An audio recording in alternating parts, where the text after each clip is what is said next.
সভাপতি সেক্রেটারি, পৌরসভার সভাপতি সেক্রেটারি সহ সম্মানিত নেতৃবৃন্দ এবং ইউনিয়নের যেসব চেয়ারম্যান সাহেবরা আসছেন সেই সব চেয়ারম্যান সাহেবগণ, আমার সামনে উপস্থিত কৃষক শ্রমিক মেহনত জনতা, আমার দলীয় নেতাকর্মীরা এবং আমার এই পাশে যারা আছেন, আমাদের যারা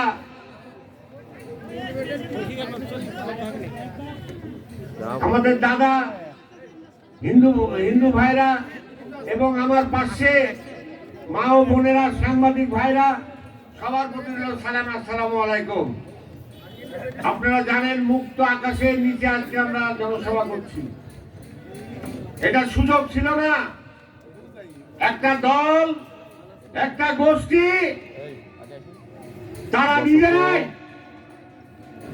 গণতন্ত্রকে হত্যা করে, মানুষের বাক স্বাধীনতাকে হত্যা করে তারা নিজেরাই এই ফায়দাগুলা লুট করেছে।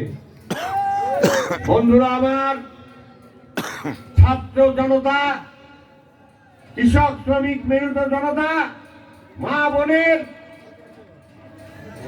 ত্যাগের বিনিময় আজকে নতুন বাংলাদেশ নতুন ভাবে স্বাধীন হয় 5ই আগস্টে। আপনারা জানেন, এই স্বাধীনতার সংগ্রামে 2008 জন মানুষকে শেখ হাসিনা হত্যা করে। এখানে ক্ষান্ত না। আমরা খেয়াল করলে দেখি, এই মানুষকে হত্যা করার সময় সারা বিশ্বে যখন ঝড় উঠল, বলা হলো যে শেখ হাসিনা এই খুন বন্ধ করো, তাকে ঘৃণা করলো। তারপরেও শেখ হাসিনা শান্ত হলো না। তখন আমরা খেয়াল করলে দেখব, ভারতের মন্ত্রী মোদি তখন বোবা ছিল, কোনো কথা নাই।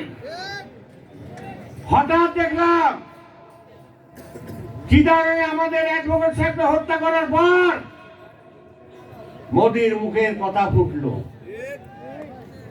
কিসের জন্য ফুটলো?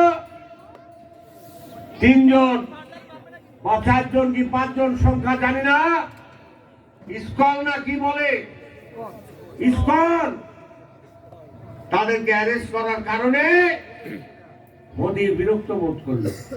স্টেটমেন্ট দিল, বলল আমরা এটাকে পর্যবেক্ষণ করছি, হুঁশিয়ার করে দিচ্ছি তাদেরকে ছেড়ে দেওয়ার জন্য। আমরা বলতে চাই, 18 কোটি মানুষের পক্ষ থেকে মোদি, তোমার এই হুঙ্কার বাংলাদেশের 18 কোটি মানুষ ভয় করে না।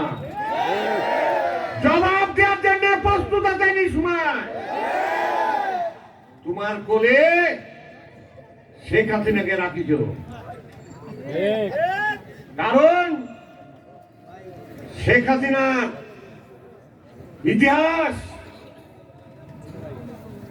বাংলাদেশের প্রধানমন্ত্রী হওয়ার পরেও আমরা শুনেছি শেখ হাসিনাকে ভারত থেকে বলা হয় মুখ্যমন্ত্রী। ঘরে স্বামী থাকার পরেও তখনকার দিনে মুখ্যমন্ত্রী জ্যোতি বসুর কাছে সিঁদুর পড়ায় নিয়ে আসছে। এটাই শেখ হাসিনার ইতিহাস। মোদি সাহেব বাংলাদেশের পররাষ্ট্র নীতি, পররাষ্ট্রের কাছ থেকে আপনার কাছে চিঠি গেছে শেখ হাসিনা ফেরত দেওয়ার জন্য। আমরা বলতে চাই, বাংলাদেশের মানুষ শেখ মুজিব এদেশে 30,000 মানুষকে হত্যা গুম করে ক্ষমতার 3.5 বছরে বেশি থাকতে পারে নাই। তুমি 17 বছরে তোমার বাপের সমান না হলেও কাছাকাছি গুম, খুন, হত্যা, আয়না ঘর সৃষ্টি করে মানুষকে খুন করেছে। অতএব 24টা জেলায় যখন আমি গেছি, তখন দেখেছি অনেক আলেম সেল ঘরে আমার সাথে কাঁদছিল আল্লাহ আল্লাহ করে। তারা বলছিল যে শেখ হাসিনার পতন হবে। ছাত্র জনতার দাবি ছিল শেখ 18 দফা মানার জন্য। আমার নেতা তারেক রহমান সাহেব বলেছিলেন শেখ হাসিনার পদত্যাগ ছাড়া কোনো আপোষ হবে না। এটাই তারেক রহমানের বক্তব্য ছিল। বন্ধুরা আমার, সেখানে খাদ্য হলো না। আল্লাহর গজবে শেখ হাসিনা এই দেশ থেকে পালায় চলে গেল। এটা আল্লাহর গজব। আল্লাহ বাড়াবাড়ি পছন্দ করে না, আল্লাহ বাড়াবাড়ি সহ্য করে না। আমরা আগামী দিন নতুন বাংলাদেশ সৃষ্টি করতে চাই, নতুন বাংলাদেশের স্বপ্ন দেখছি। নতুন বাংলাদেশের আকার কথাবার্তা শুনতে আমরা রাজি না। 53 বছর দেশ স্বাধীন হওয়ার পরও মানুষ এখনো বাসস্থানের ব্যবস্থা হয় নাই, মানুষের চিকিৎসার ব্যবস্থা হয় নাই। শ্রমজীবী মানুষরা ন্যায্য দাবি জমের দাবি পায় না। অতএব আমার নেতা তারেক রহমান আগামী দিন 31 দফা বাস্তবায়নের কর্মসূচি দিছে। বিএনপি পারে, এটা প্রমাণ আছে। অতীতে আপনারা খেয়াল করলে দেখবেন আমাদের পূর্বপুরুষরা, আমাদের অতীত যারা এখন একটু বয়স্ক লোক 70-75 বছর, আপনারা খেয়াল করলে দেখবেন শেখ মুজিব মৃত্যুর পর শেখ মুজিব যখন ক্ষমতায় ছিল তখন 74 সালে দুর্ভিক্ষ ছিল। আমার মা বোন